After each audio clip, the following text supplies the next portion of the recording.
Stock మార్కెట్లో invest చేసి మీ డబ్బులు డబుల్ చేసుకోవాలనుకుంటున్నారా? విజయవాడలో జరిగే సుందరరామిరెడ్డి గారి లైవ్ సెమినార్ కి అటెండ్ అవ్వండి. వెల్కమ్ టు అందమైన జీవితం. అందమైన జీవితాన్ని సమర్పిస్తున్న వారు 49 కో స్పాన్సర్డ్ బై అవిస్ హాస్పిటల్. నమస్తే కళ్యాణ్ చక్రవర్తి. నమస్తే జయ గారు. నమస్తే కళ్యాణ్ గారు. రమేష్ అనే ఒక పర్సన్ నుంచి మనకు మెయిల్ వచ్చిందండి. తన భార్యతో తను పడుతున్న ఒక ఇబ్బంది, అది కూడా పీక్ స్టేజ్కి వెళ్ళిపోయింది అనమాట. సో దానికి మీ సలహాలు సూచనలు కావాలని చెప్పి మనకు మెయిల్ చేశారు. సో కాల్ చేశానండి, మాట్లాడదామండి. తప్పకుండా మీరు మాట్లాడాలి, మీ సలహాలు వినాలి, తర్వాత స్టెప్ తీసుకోవాలి అనే స్టేజ్లో ఉన్నావే నేను మనకి ఎపిసోడ్ కింద కన్వర్ట్ చేస్తున్నానండి. ఎందుకంటే ఎలాంటి నిర్ణయం తీసేసుకుంటారో, ఏం జరుగుతుందో అనే ఒక ఆలోచన మళ్ళీ. నమస్తే అండి రమేష్ గారు, నేను జయానండి, అందమైన జీవితం ప్రోగ్రామ్ నుంచి కాల్ చేస్తున్నాను. మేడం నమస్కారం మేడం. నమస్తే అండి, నమస్తే.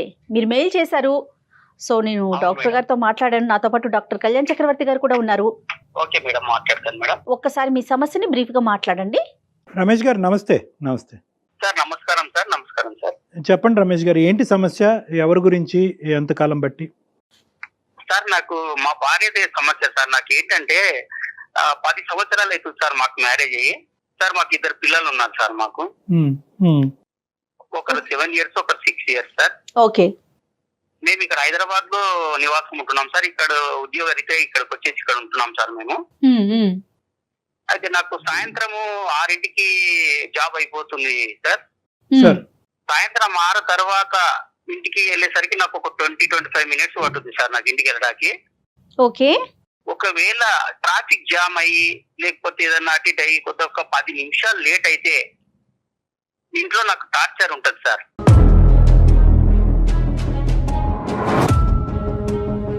ఏంటంటే ఎక్కడికి వెళ్ళావు, 10 నిమిషాలు ఎక్కడికి వెళ్ళావు నువ్వు, 10 నిమిషాలు ఎక్కడికి వెళ్తారు, ఎందుకు తొందరగా రాలేదు, ఇలాంటి టార్చర్స్ మొదలైతాయి మేడం.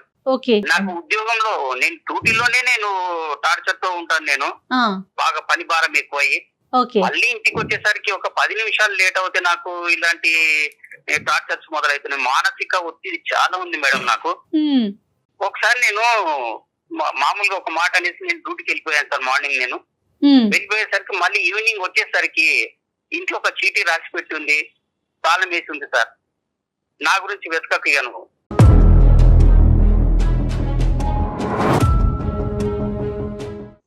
నేను ఎక్కడికైనా వెళ్ళిపోతున్నానని.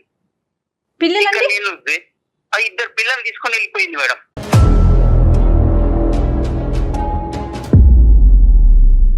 కాదు, ఏంటి సార్ సంఘటన? ఏం జరిగింది? దానికి ముందు ఏమైంది?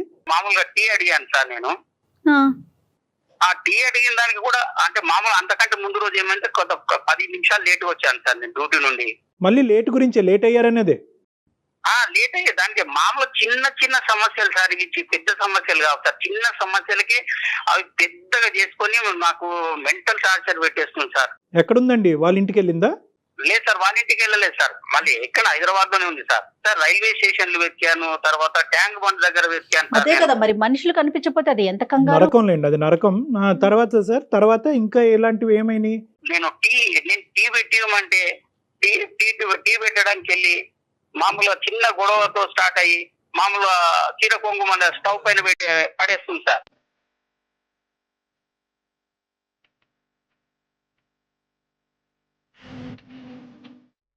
నేను కంగారు పడి మళ్ళీ దానికి పోయి ఆర్పాను సార్. ఆర్పి మళ్ళీ ఏమైంది, ఎందుకు ఇంత చిన్న 2 మాటలు అనుకున్న దానికి మళ్ళీ అంత పెద్ద చేసుకోవడం ఎందుకని నేను ఆర్పేస్తాను సార్. నేను ఆఫీస్ లేనటువంటి రోజు, లేదంటే ఆఫీస్ అయిపోయిన తర్వాత ఇంట్లో మీరిద్దరు ఉన్నప్పుడు మీ ఇద్దరి మధ్యన ఎటువంటి భేదాభిప్రాయాలు రావటం వల్ల ఆవిడ ఇంకా ఆత్మహత్య ధోరణిలోకి వెళ్తున్నారు? అంటే ఆవిడ మాట మీరు వినాలా, మీ మాట ఆవిడ ఆలకించాలా? అదే సార్, ఆమె మాటనే వినాలి సార్ నేను. అదేంటి అది డబ్బులా, ఇంటి పని, వంట పనా, లేదంటే ఏదైనా ఇన్వెస్ట్మెంట్సా, పిల్లలకు సంబంధించిన అంశాలా, లేదంటే అన్నిటికీ ఆవిడ మాట వినాలా? లేదు సార్, పిల్లలు తర్వాత ఇన్వెస్ట్మెంట్ ఇవన్నీ ఏమి కాదు సార్. ఇవి కాకపోతే నా మాట వినాలి నువ్వు.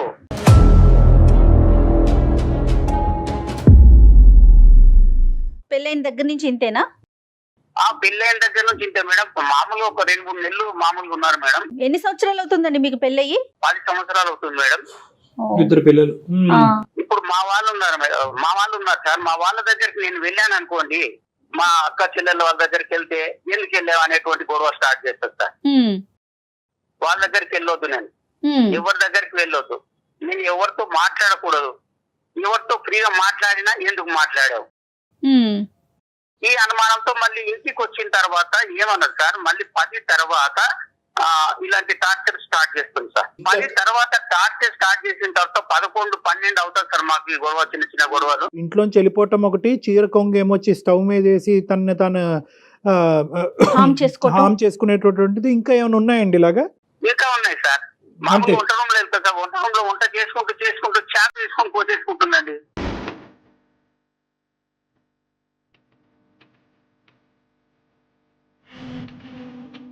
ఇప్పుడు ఇవన్నీ ఏంటి అంటే నా మాట వినాలి అనేటటువంటి ఉద్దేశంతో మీ సైడ్ నుంచి ఆ అటెన్షన్ తన వైపు డైవర్ట్ చేసుకోవాలి, మిమ్మల్ని లొంగ తీసుకోవాలనే ఉద్దేశమా, లేదంటే ప్రాణాలు తీసుకోవాలనేటటువంటి ఉద్దేశమా?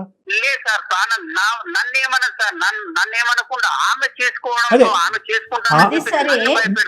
మిమ్మల్ని ఏమి చేయదు, కానీ తను నిజంగా ప్రాణాలు తీసుకోవాలనే ఉద్దేశమా, లేదంటే మీ అటెన్షన్ తన వైపు డ్రా చేసుకునే ఉద్దేశమా? సార్ ఆ టైంలో నేను అటెన్షన్ లేకపోతే ఏమన్నా జరగవచ్చు కదా సార్. అదేలేండి, తన ప్రయత్నం కాస్త నిజం అవ్వచ్చు. ఓకే, అర్థం అవ్వచ్చు కదా సార్. నేను అటెన్షన్ లో లేకపోతే నేను ఏమన్నా అవ్వచ్చు సార్. అంటే అన్నట్టుగా ఉంటాను సార్. నేను ఏ టైంలో ఏమవుతుంది మళ్ళీ అటు చూసేసరికి ఏదో ఒకటి చేసుకుంటాను సార్. సార్ ఇంకోటి ఒకసారి హ్యాంగ్ కూడా చేసుకుంటారు, హ్యాంగ్ చేసుకోవడానికి కూడా ప్రయత్నం చేసింది సార్. దానికి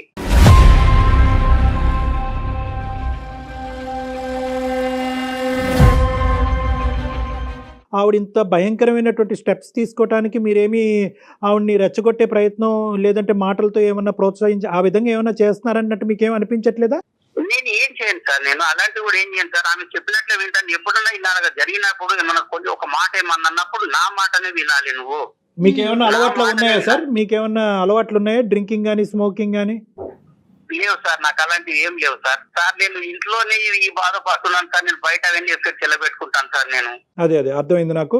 మీరు వెళ్ళి మీ పేరెంట్స్కి కానీ వాళ్ళ పేరెంట్స్కి కానీ చెప్పడం జరిగిందా? ఇది ఏమైనా పెద్దల పంచాయతీ వరకు వెళ్ళిందా ఈ అమ్మాయి యొక్క ప్రవర్తన? ఎందుకంటే రేపు పొద్దున ఆ అమ్మాయి ఏమన్నా చేసుకుంటే ఒకటి ఆ అమ్మాయి చనిపోవటం, పిల్లలకి తల్లి లేకుండా అవటమే కాకుండా మీరు కూడా రకరకాల చిక్కుల్లో పడతారు కాబట్టి ఇది ఎప్పుడు ఇంటి బయటకు తీసుకెళ్లారా? లేదు సార్, వాళ్ళ పేరెంట్స్ తో కూడా మాట్లాడాను సార్. వాళ్ళ పేరెంట్స్ ముందు కూడా సూసైడ్ చేసుకోవడానికి అటెంప్ట్ చేసింది సార్.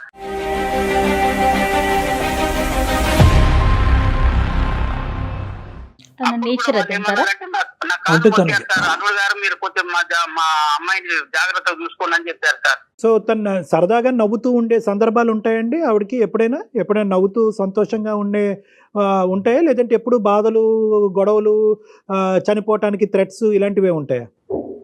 అలా ఉండదు సార్ ఎప్పుడు. కాకపోతే ఏంటంటే ఎప్పుడు నేను చెప్పినట్లు వింటే హ్యాపీ సంతోషంగా ఉంటుంది సార్. ఆమె చెప్పినట్లు వినాలి, రైట్. ఆమె ముందు కూర్చోవాలి, ఆమె చెప్పిందే చేయాలి. ఇంట్లో ఫైనాన్షియల్ గా అంటే మొత్తం ఇల్లంతా ఎవరు చూసుకుంటారండి? తనే హ్యాండిల్ చేస్తారా మీరా? తనే హ్యాండిల్ చేస్తుంది మేడం. డబ్బులంతా తనే చూసుకుంటారు, ఎవరికి ఇవ్వాలన్నా ఏం చేయాలన్నా. సో ఇంకొక పాయింట్ మీరు ఏం చెప్పారంటే కనుక గొడవ పడతారు కానీ మిమ్మల్ని తిట్టడం కానీ, అసభ్యకరంగా తిట్టడం కానీ, మిమ్మల్ని హాని చేయడం కానీ అవి చేయదు. ఏం చేస్తారు, నన్ను ఏమన్నది సార్. కాకపోతే ఏంటంటే ఆమె ఏమన్నా చేసుకుంటే నాకు భయం సార్. నాకు ఒక మానసికమైనటువంటి ఒత్తిడికి లోనయ్యాను సార్ నేను. ఆఫ్ కోర్స్ అది భయంకరమైనటువంటి నరకం లేండి. ఎందుకంటే ఆఫీస్లో కూర్చోలేరు, ఇంట్లో కూర్చోలేరు, ఎక్కడ నిలబడలేరు. తనకు కావాల్సినటువంటి విధానం భర్త పాటించాలి అంటే కనుక తన ప్రాణాలు తీసుకోవటం గురించి కూడా తను వెనకాడదు. తన బాధ్యత ఏంటి, పిల్లలకి తల్లి ఏంటి, రేపొద్దున నిజంగా తను చేసేటటువంటి అటెంప్ట్ నిజమయ్యి తన ప్రాణాలు పోతే కనుక రేపొద్దున వచ్చే పరిస్థితి ఏంటి అన్నది కూడా అమ్మాయికి అర్థం కావట్లేదు. ఆవిడతో ఏమైనా మాట్లాడదామంటారా? ఆవిడ ఫోన్ ఏమండి మీ వైఫ్ తో ఏమైనా మాట్లాడొచ్చా? మనం డాక్టర్ గారితో మాట్లాడించొచ్చా? వద్దు మేడం. మళ్ళీ నన్ను ఇంటికి వెళ్ళిన తర్వాత నన్ను ఏం చేస్తున్నా నాకు భయం వేస్తుంది మేడం. నాకు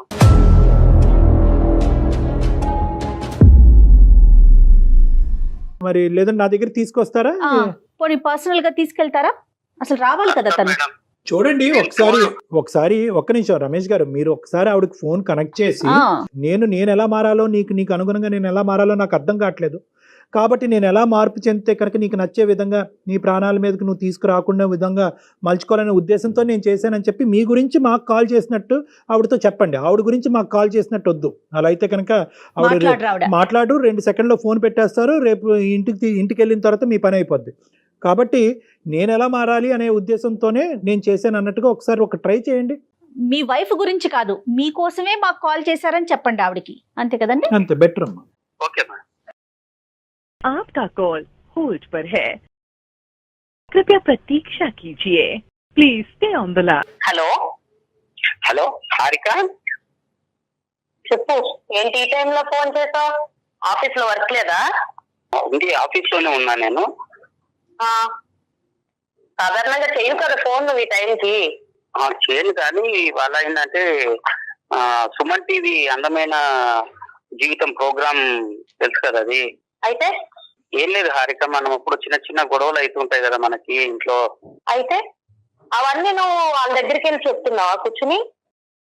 వాళ్ళకి ఏమి వాళ్ళ దగ్గరికి వెళ్ళి ఏం చెప్పట్లేదు హారిక నేను. వాళ్ళు ఫోన్ లో ఉన్న లైన్ లో ఉన్నారు. ఆహా, నువ్వెప్పటి నుంచి ఇలాంటి అన్ని చేయడం మొదలెట్టావు? హారిక గారు ఒక్క నిమిషం అండి, మాట్లాడొచ్చండి హారిక గారు? చెప్పండి చెప్పండి. నమస్తే అండి, మేము అందమైన జీవితం ప్రోగ్రామ్ నుంచి కాల్ చేస్తున్నాము. అయితే నమస్తే అండి. నమస్తే రమేష్ గారు, మాకు ఏం లేదు, మీ ఇద్దరి మధ్య ఏదో చిన్న చిన్న డిస్టర్బెన్సెస్ ఉంటున్నాయి. నేను ఎలా మారాలి, నాకేం చేయాలో నాకు అర్థం కావట్లేదు. ఇది పీక్ స్టేజ్కి వెళ్ళక ముందే ఒక్కసారి డాక్టర్ గారి సలహా ఇస్తే బాగుంటుంది. కాదండి, అవన్నీ నాకు చెప్తే సరిపోతుంది కదా, మీ అందరికి చెప్పాల్సిన అవసరం ఇక్కడ అందరూ అంటే ఎవరు లేరండి, మీరు జస్ట్ ఫోన్ కాల్ లో లేదు, ఉన్నారంటే. హారిక గారు, ఒక్క నిమిషం. ఫోన్ కాల్ అయినా సరే అతను ఈ రోజు ఏంటంటే ఇప్పుడుకొచ్చి మీ ఇద్దరి మధ్యన ఉండేటటువంటి పరిస్థితిని ఎవరికి వివరించలేదు, ఎవరికి చెప్పుకోలేదు. ఇది మీరు కూడా అంగీకరిస్తారు కదమ్మా?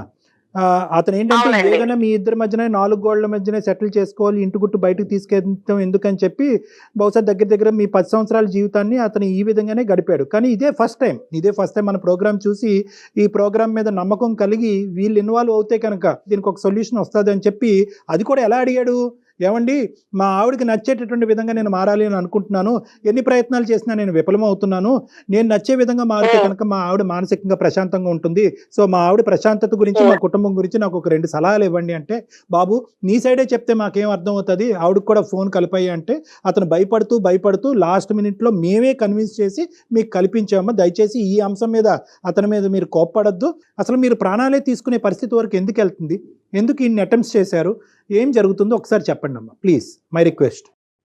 ఏం లేదండి, ఇప్పుడు నాకు ఒక్కొక్కరికి ఒక్కొక్క రకంగా వాళ్ళ పైన ప్రేమ ఎలా ఉందన్నది తెలుస్తుంది. ఇప్పుడు నా భర్తకి నా పైన ప్రేమ ఎలా ఉందంటే నాకు ఇలాంటి చేసినప్పుడు ఆయనలో ఉన్న అసలైన ప్రేమ నాకు బయటకు తెలుస్తుంది. మిగతా అందరూ సినిమాల్లో చూపించినట్టు బయటకు పై మాట్లాడి అవన్నీ ఉత్తుత్తి డ్రామాలు. ఇప్పుడు భయం వచ్చింది అనుకోండి, లోపల నుంచి ఏమనిపిస్తే అదే కదా బయటకు వస్తుంది, అంతేగాని నటించలేడు కదా, భయం నటించలేడు కదా.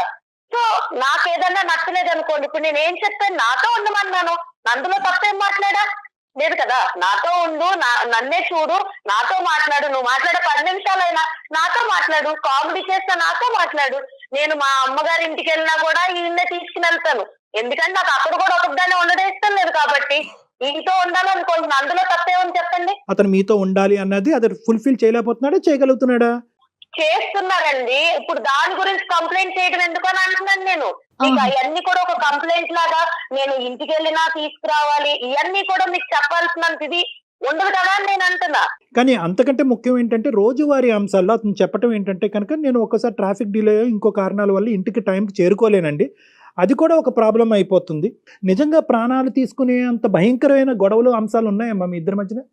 అంత అంశాలు ఏం లేవండి, నా ప్రేమ నేను ఇలాగే చూపించగలను, నాకు ఇలాగే వచ్చు, నేను ఇలాగే ఉంటా. నాకు ప్రేమ వచ్చినా కోపం వచ్చినా నేను ఏదైనా ఎక్స్ట్రీమ్ లెవెల్లోనే చేస్తాను.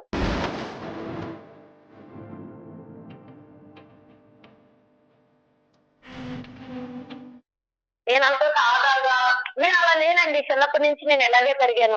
మరి దాని వల్ల పక్కన ఉన్న వాళ్ళకి ఇబ్బంది కలుగుతుంది కదండి. కాదమ్మా, ఒక నిన్ను హింసించుకోవటం అనేది ఒక అలవాటు ఎలా అవుతుందమ్మా? నిన్ను హింసించుకోవటం, బాధ పెట్టుకోవటం ఎలా అలవాటు అవుతుంది? నువ్వు గీసినటువంటి బొమ్మలాగే నలుగురు అందులో ఉండాలి అనేటటువంటిది ఎంతవరకు పాసిబుల్ అవుతుంది? పోనీ అతను గీసినటువంటి విధంగా నువ్వు ఉండగలవా? ఇక్కడ థింగ్ ఏంటంటేనండి, నేను నలుగురిని ఉండాలని నేను కోరుకోవట్లేదు. ఒకటి, నేను ఆయన పెళ్లి చేసుకున్నాను, ఆయన నన్ను పెళ్లి చేసుకున్నాడు, నా మనిషి అన్నవాడు నాకు తగ్గట్టు ఉండాలన్నది నేను అనుకుంటున్నాను. నేను మా అమ్మ నాన్న వదిలేసి వచ్చినప్పుడు ఇటునే నా ప్రపంచం అనుకున్నప్పుడు నాకు నచ్చినట్టు నేను ఉండాలనుకుంటాను. అందులో తప్పేం లేదు కదండి. ఇంకొకటి, నేను ఎక్కడ కూడా ఏం జరిగినా కూడా నేను అతను ఒక మాట పల్లెత్తి అనలేదు, ఒక రోజు కొట్టింది లేదు, ఒక రోజు ఏమి చేసి తిట్టింది కూడా లేదు. ఏదైనా ఉంటే నన్ను నేను హింసించుకుంటున్నా. అంటే ప్రేమ దక్కించుకోవాలి అంటే కనుక అవతల వ్యక్తిని భయపెట్టి బెదిరించి లొంగ తీసుకుని ఉక్కిరి బిక్కిరి చేసి నువ్వు నన్ను ప్రేమించకపోతే కనుక నేను చెప్పినట్టు నువ్వు వినకపోతే నేను చచ్చిపోతాను అనేటటువంటి మాటలు బట్టే ప్రేమ. అదొకటేనా నీకు తెలిసినటువంటి ప్రేమ, ఒక మనిషి దగ్గర దక్కించుకునే ప్రేమ? నాకు ఇదే తెలుసండి, నాకు ఇలాంటిదే తెలుసు. నా సైడ్ నుంచి ప్రేమ అంటే ఇలాగే ఉంటది, నాదన్నీ ఎక్స్ట్రీమ్ లిమిట్స్ లోనే ఉంటది. మరి తప్పమ్మా, అలా ఉంటది అంటే కనుక రేపొద్దున మీ పిల్లలు కూడా పెద్ద అయిన తర్వాత అమ్మ నువ్వు ఇలా ఉంటే కనుక మేము చచ్చిపోతాం, అమ్మ నువ్వు ఎగ్జామ్ రాయమంటే మేము చచ్చిపోతాను, అమ్మ నేను ఫెయిల్ అవుతే నేను చచ్చిపోతానని చెప్పి మిమ్మల్ని బెదిరిస్తారు. విధానం ఉంటే కనుక మార్చుకోవాలమ్మా. సారీ, మీరేదో చెప్తున్నారు రమేష్ గారు. ఈ ప్రేమ కోసం, మన పిల్లల కోసము నా తల్లిని, నా తండ్రిని, నా బంధుత్వాన్ని అందరిని వదులుకున్నా, నా స్నేహాన్ని కూడా వదులుకున్నారా హారిక? నేను ఇంకా ఇప్పుడు ప్రేమ పంచాలి నీకు. నేనేం వదులుకోలేదు నీ కోసం. రోజు వచ్చి నువ్వు ఇంటికాడ కూర్చుని నాతో టైం స్పెండ్ చేయంటే నీకు తప్పు అయిపోయింది. అప్పుడు ఈ పంచాయతీ అంతా పట్టుకెళ్ళి అందరికి వినిపించేటట్టు చేస్తున్నావు నువ్వు. నిన్ను వదిలిపెట్టి ఎక్కడికన్నా వెళ్తున్నానా నేను ఇంటికి వచ్చాక? వెళ్ళినప్పుడు నీకు సమస్య లేదు కదా, నీకు సమస్య లేదు కదా, ఇప్పుడు దాన్ని ఎందుకు పెద్ద సమస్య కింద చూపిస్తున్నావు?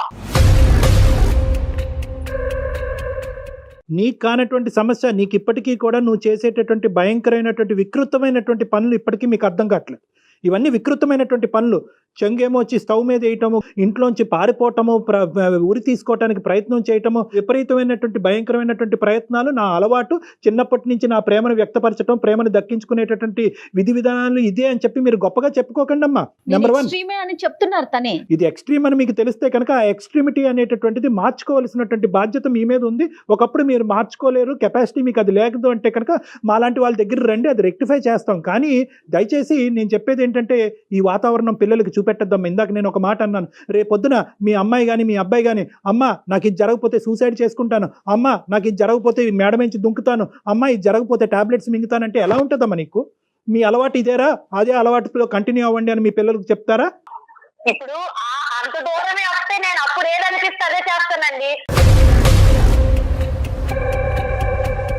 ఇప్పుడు నేను అంత దూరం అవసరం నాకు లేదు.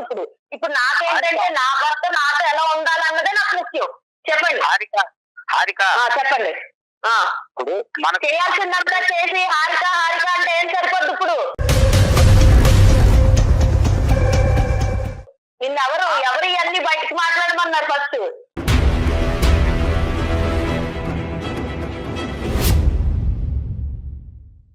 లేదు కాదు హారిక, మనకు పెళ్లి అయి 10 సంవత్సరాలు అవుతుంది, 2 పిల్లలు ఉన్నారు హారిక మనకి. మన పిల్లలకు నాకు గుర్తు లేదా? నువ్వు గుర్తు చేస్తున్నప్పుడు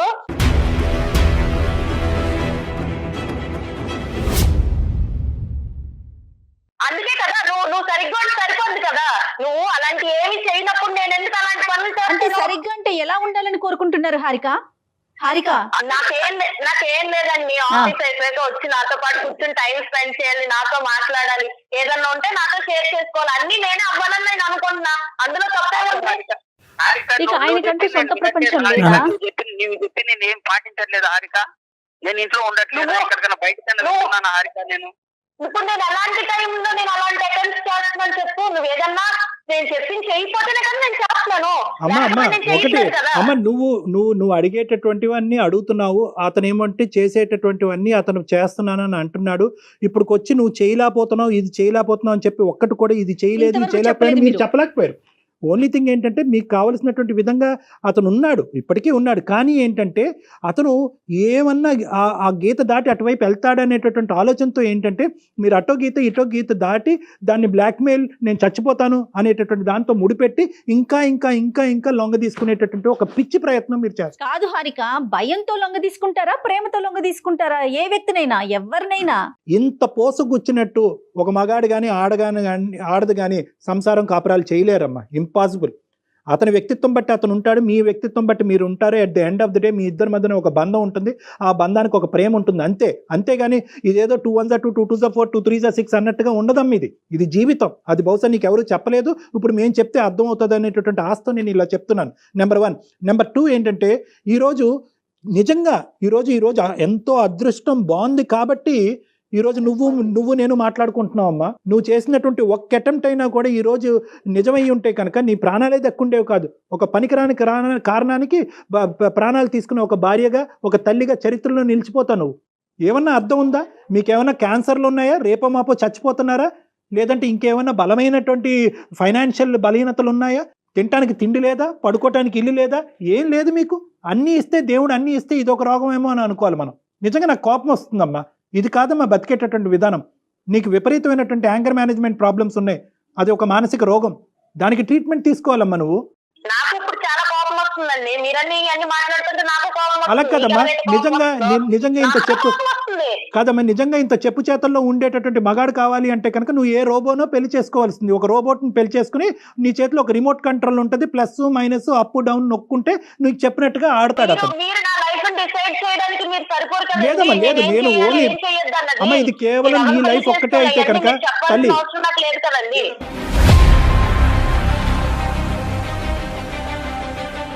నీ లైఫ్ ఒక్కటే అయితే కనుక నేను ఇలా మాట్లాడినమ్మా. నీ లైఫ్, నీ పిల్లల లైఫ్, నీ భర్త లైఫ్, అందరి లైఫ్స్ ఇక్కడ ముడిపడి ఉన్నాయి కాబట్టి నీకు చెప్తున్నాను. నీకొక్కదానికి చెప్పేటటువంటి కెపాసిటీ నాకు లేకపోవచ్చు. అర్థమయ్యే విధంగా డాక్టర్ గారు చెప్తుంటేనే మీరు మాట్లాడే విధానం అర్థమవుతోందండి. మీరు ఎలా మాట్లాడుతున్నారు? డాక్టర్ గారు ఏం చెప్తున్నారు, మీరేం మాట్లాడుతున్నారు? మీరెవరు అని అడుగుతున్నారు. ఏమండి పద్ధతేనా? నాకు ఇదంతా కాదండి, నాకు ఇంకొక పర్సన్ మా రిలేషన్ లో దూరడం నాకు ఇష్టం లేదు.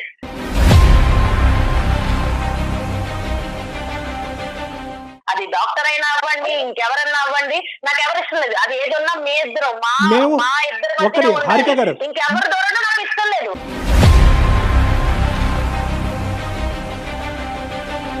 సూపర్, కరెక్ట్ హారిక గారు. ఈ సెకండ్ లో మేము ఫోన్ కాల్ కట్టి బయటకు వెళ్ళిపోతాం.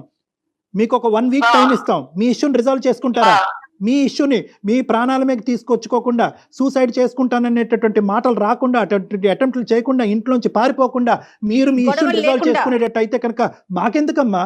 మాకు ఇంకో 2000 మీ ఈమెయిల్స్ వెయిట్ చేస్తున్నాయి. మాకు బాబు మాకు హెల్ప్ చేయండి, బాబు మాకు హెల్ప్ చేయండి అని ఇంకో 2000 ఈమెయిల్స్ మాకు పెండింగ్లో ఉన్నాయి. వాళ్ళకి చేసుకుంటాం పోయి. వద్దనుకునే దానికి నీకెందుకు చేస్తాం? నిజంగా నువ్వు వారం రోజుల టైంలో కదమ్మా హారిక గారు, నిజంగా అతను చేసినా మేం చేసినా ఎవరు చేసినా ఒక వారం రోజుల్లో మీ యొక్క ఇష్యూని మీ హస్బెండ్కి మీ పిల్లలకి ఇబ్బంది లేనటువంటి పరిస్థితుల్లో రిజాల్వ్ చేసుకునే కెపాసిటీ, మెంటాలిటీకి మీకుందా? ఏది ఉన్నది నేను చూసుకుంటానండి.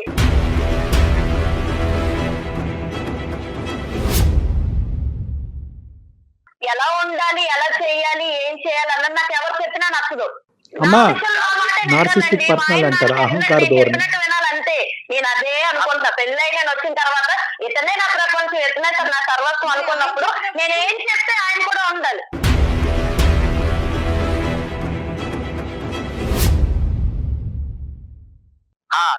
డాక్టర్ గారు మీరు వింటున్నారు కదా, వ్యవహారం రోజు ఇలాగే ఉంటుందండి. నాకు ఇంట్లో టార్చర్ నేను భరించలేకపోతున్నాను సార్. మీరు ఎలాగైనా మాకు ఈ యొక్క సమస్యకు పరిష్కారం చేయాలి సార్. రమేష్ గారు, టార్చర్ అనే పదం మీరు వాడుతున్నారు, మేము అనుకుంటున్నాం, జయ గారు అనుకుంటున్నారు. కానీ అక్కడ ఆవిడ అనుకోవట్లేదు కదా. ఆవిడకి అది టార్చర్లా కనిపించట్లేదు. అది విధానము, అది ఒక పద్ధతి, ఆవిడ నేర్పరితనము, ఆవిడ ఆలోచన శైలి. పుట్టేరుగా ఆవిడ ఇలాగే బతికిందంట. మా వాళ్ళని అందరిని వదులుకున్నాను సార్, నా ఫ్రెండ్స్ వదులుకున్నాను. అదే మీరు చేసిన పొరపాటు. పొరపాటు ఏంటంటే ఆవిడ ఒక చెయ్యి పట్టుకుని కిందకి, మీ కాలర్ పట్టుకుని ఒక్కొక్క మెట్టు కిందకి ఈడ్చుకుని వస్తున్నంత సేపు మీరు కిందకు వచ్చారు. ఎందుకు వచ్చారంటే కుటుంబాన్ని కాపాడటానికి మీరు వచ్చారు. కానీ అది ఆవిడకి అలవాటు, పరిపాటు కింద అయిపోయింది. సో ఈ మనిషిని పూర్తిగా కిందకి తీసుకొచ్చి కాళ్ళ కింద చెప్పులాగా మార్చుకోవాలనే ఉద్దేశంతో ఆవిడ వెళ్తుంది. అది కరెక్ట్ కాదు. ఆవిడకి ఎవరు చెప్పలేకపోతున్నారు. ఈ రోజు వాళ్ళ తల్లిదండ్రులు చెప్పినా ఇది చాలా బాగా నేర్చుకుని ఈ రోజు నువ్వు ఫోన్ చేసి ఎలా ఉంది అలా ఉంది అని అంత చెప్పుకునేట్టుగా తయారయ్యావు కదా. నువ్వు ఇంటికి రా, చెప్తాను నీ పని.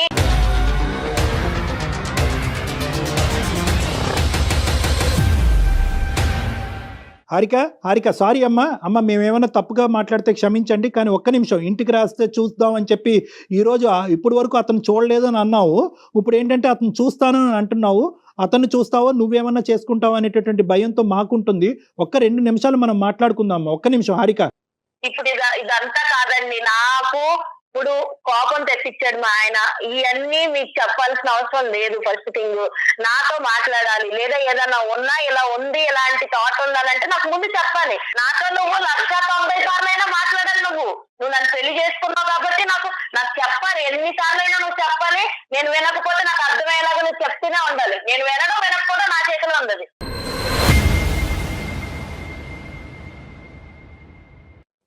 హారిక మనకు పెళ్లి చేసే పెద్ద మనుషులే కదా, వాళ్ళే కదా మనకు అంతా చేసేది. పెద్ద మనుషులు చెప్తారు కదా మనకి. అతను గట్టిగా మాట్లాడితే ఆవిడ చేయిపోయి ఏదైనా చేసుకుంటదని చెప్పి అతను పిల్లిలాగా అతను ఉన్నాడు. కాదమ్మా హారిక, హలో హారిక అమ్మా, చెప్పండి. నీకు చెప్పేటటువంటి కెపాసిటీ, స్థాయి, స్తోమత బహుశా ఎవరికి లేదేమో. అలాంటి వాడు ఎవరు ఇప్పుడు వచ్చి భూప్రపంచమే పుట్టెరుగు ఉండడు.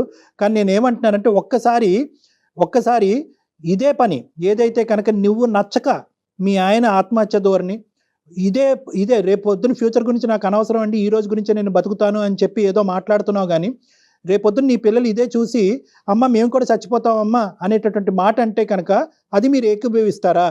ఒక ప్రాబ్లంకి అది సొల్యూషనా? నేను అందుకే అంటున్నానండి, నేను ఫ్యూచర్ గురించి ఇప్పుడు ఆలోచించను. అండ్ ఇంకా మేము ఏం గొడవ పడినా ఏం చేసినా సరే అది మేమిద్దరం ఎక్కువ ఉన్నప్పుడే నేను ఎక్కువ గొడవపడ్డాను. కానీ పిల్లల ముందు నేను అంత ఎక్కువగా గొడవపడిన సందర్భాలు అయితే లేవు. అమ్మా ఇది ఎంతకాలం నీ ఫ్యూచర్ ఎక్కడో లేదమ్మా. నీ ఫ్యూచర్ ఏమి 100 కిలోమీటర్ల దూరంలో లేదు. ఇది ఒక 10 రోజుల్లో, ఒక 2 నెలల్లో, 1 సంవత్సరం దూరంలోనే ఉంది. ఇటువంటి ధోరణి నీ పిల్లలకు అలవాటు అవటానికి, ఇటువంటి ధోరణిలో మీ భర్త కూడా మాట్లాడటానికి, లేదంటే ఈ హింస భరించలేక నువ్వు చెప్పి చేస్తున్నావు. అతను చెప్పకుండా చేస్తాడు. అప్పుడేం చేస్తాడు? హారిక నా ఆలోచన అంతా నువ్వు నా పిల్లలే హారిక, మీరే నాకు సర్వస్వం హారిక. నాకు అంత ఆలోచన ఉన్నాడు అయితే నువ్వు ఇట్లా ఫోన్లు కలిపి ఫోన్లు చేయించి మాట్లాడించాడు కాదు. కానీ నువ్వు మాట్లాడుకో. నువ్వు చేసినంత చూసాను, నువ్వేం చేసావు కూడా నాకు అర్థమైంది. నీకు ఎంత సౌండ్ ఇస్తే నువ్వు ఎలాంటి పనులు చేస్తావో కూడా నేను ఊహించగలను. అందుకే నేను ఎంత కూడా నీకు గ్యాప్ ఇవ్వకుండా నువ్వు టైం అయ్యేకి ఇంటికి రావాలన్న అందులో నేను నిస్వార్థంగా ప్రేమించాలని అనుకుంటున్నా. అందులో తప్పే ఉంది. నీకు అది ఇబ్బంది అయిపోతుందా? నాకు తెలియక అడుగుతున్నాను. కాదు హారిక, నేను కాదని ఎక్కడికన్నా వెళ్ళానా రాధిక? నేను ఎక్కడికన్నా వెళ్ళానా? కంప్లైంట్ లేనప్పుడు నీకు వెళ్ళనప్పుడు నీకు కంప్లైంట్ లేనప్పుడు ఇప్పుడు ఎందుకు దాన్ని పెద్ద కంప్లైంట్ కింద చూపిస్తున్నావు? మరి కాదు హారిక, నువ్వు చెప్పినట్టే వింటున్నాను కదా హారిక. ఏంటన్నా నువ్వు చెప్పినట్టే వింటున్నాను? నువ్వు ఆవిడ టీచరు, నువ్వు స్టూడెంటా? బాగుందయ్యా మీ స్కూలు. ఇదంతా కాదు, నేను చెప్పినట్టు వింటున్నాను అని అంటా. మరి ఆవిడ చెప్పినట్టే విను. మాకెందుకు ఫోన్ చేసావు? ఇక్కడ కర్ర ఎరగకూడదు, పాము సాగకూడదు అంటే ఎలాగా? మేము గట్టిగా చెప్తుంటే నువ్వేమో ఆ అమ్మాయి కాళ్ళ వేళ్ళ పెట్టుకుని నువ్వు బతుమాలుతున్నావు. సరే నీ భయాలు నీకు ఉండొచ్చు, ఇంటికి వెళ్ళేటప్పటికి ఆ అమ్మాయి ఏమవుతుందో అనే భయం నీకు ఉండొచ్చు. కానీ ఈ సమస్యకి పరిష్కారం ఎలాగా? ఆ తల్లిదండ్రులు చెప్పలేరు, ఎదిరింటోళ్ళు పక్కింటోళ్ళు చెప్పలేదు, ఒక డాక్టర్ గారు, ఒక సీనియర్ యాంకర్ గారు చెప్పలేరు. ఇంకెవరు చెప్తారు? ఆవిడకి ఎవరో ఒకరు చెప్పాలి కదా. మేము ఒక విధంగా తీసుకెళ్తుంటే నీ కాలు పట్టుకుంటా, నీ పాలు పట్టుకుంటా, నువ్వు సమయం అంటే ఏంటి? హారికాని నువ్వు చూసుకోకపోవటం కాదు, హారికానికి అవసరానికి మించి నువ్వు చూసేసుకున్నావు. హారికానికి కావాల్సినటువంటి ప్రేమ అవసరానికి మించి ఇచ్చేసావు. ఆవిడకి సరిపోవట్లేదు. ఎన్ని బకెట్లైనా ఇంకా నిండట్లేదు ఆవిడకి. ఇప్పుడు మళ్ళీ మేము ఎలా మాట్లాడితే కనుక అక్కడేం గొడవ అవుతుందనే భయంతో ఇంకా నేను అసలు సిసలుగా నేను ఇంకా మాట్లాడలేకపోతున్నాను. నాకు భయం వేస్తుంది ఇక్కడ. ఇన్ని మాటలు అనిపించాలని నన్ను చోపి ఫోన్ చేసింది లేదా మెయిల్ పెట్టింది. నిన్ను ఇన్ని మాటలు అనిపించడానికి కాదు హారిక, మనకేమైనా సొల్యూషన్ దొరుకుతుందేమనే నేను కాల్ చేశాను. నేను సొల్యూషన్ రా, ఇంటికి రా, నేను చూపిస్తాను నీకు సొల్యూషన్ ఏంటో.